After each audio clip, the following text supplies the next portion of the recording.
All right, so for today, I wanted to go over some basic things for camera setups for the summer months. Now, I'm actually setting up a camera today on a property that I'm putting on the market to help a landowner sell. But these are the same principles and little guides I use to set up all of my cameras when I'm getting ready to scout for summer months and keeping track of antler growth during the summer and just testing out different areas of properties. So today I'm actually putting a mineral site. It is May 17th. I'm actually fairly close to a main travel corridor on this piece of land. So that's why I specifically kind of honed in on this. So first things first, there's a few things to consider when you're setting up your cameras. And one thing is focus in on where the deer are most likely going to be traveling during those months. Now, right here we are surrounded by ag fields, and we have bedding right behind us and to my right, and you can even hear the tractors going right now, not far away, and there's a big main trail along the bedding area here and the ag fields where this tree line is. So first things first, hone in on those spots you know the deer are going to be traveling. That's a good place to start. Find major trails. Find where you're going to be in between a very obvious bedding location and a very obvious field where they're going to be out eating in the evening, nighttime. And right now we're kind of set up perfectly. This trail actually goes north and south on the property, and they can veer off the trail anywhere out here, but this is a nice travel corridor to go wherever they want to, from next woodlot to the other woodlot to different egg sources. This is a great path of travel.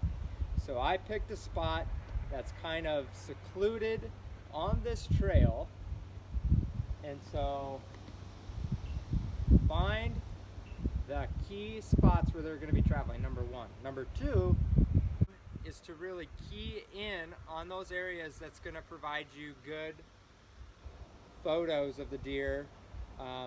Sometimes I put them in thicker cover depending on the time of year. I like to get some nice open shots, clear of a lot of debris.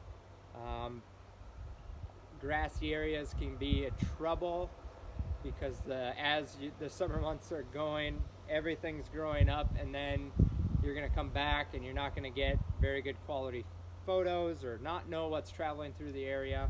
And so I found a kind of a nice little clearing in this tree lot, and it's really thick to the north and really thick to the south. This kind of just opens up in here, so that's where I'm keying in on, is these little openings, so I can get the shot I want. I can put the mineral where I need to, and that gives them space around the mineral. You don't want to close them in around food sources or mineral sites.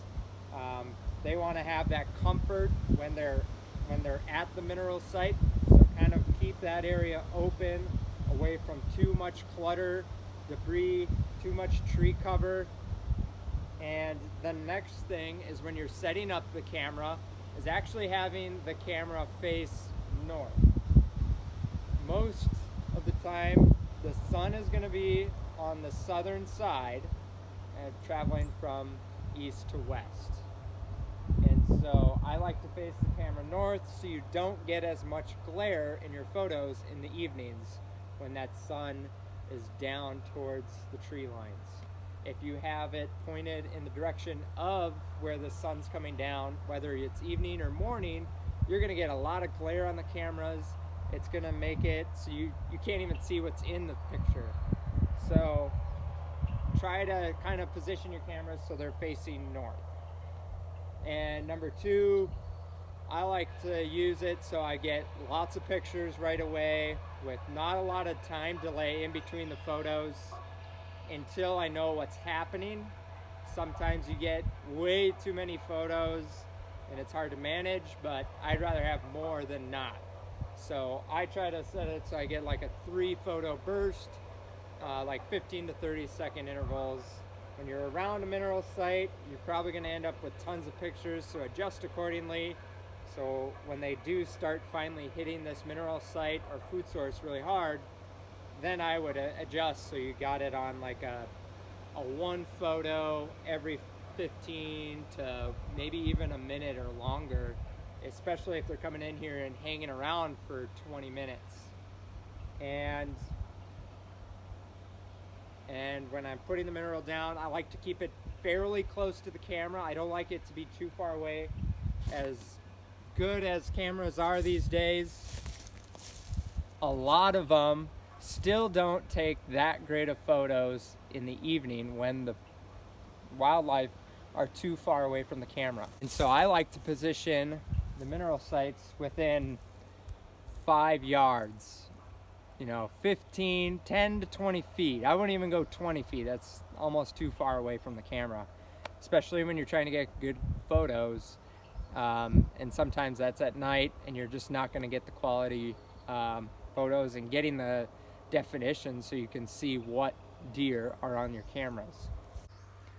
A few tips as you're setting up your cameras for the summer months to consider: finding those high value areas where there's going to be lots of deer travel and wildlife travel. So that's where I'm positioned, on a tree row in between a bedding area and big egg fields, so I can make sure I'm in a spot where I know deer are going to get out here and they're going to find the mineral site. Number two, finding the areas where you're not going to have to manage too much on the undergrowth.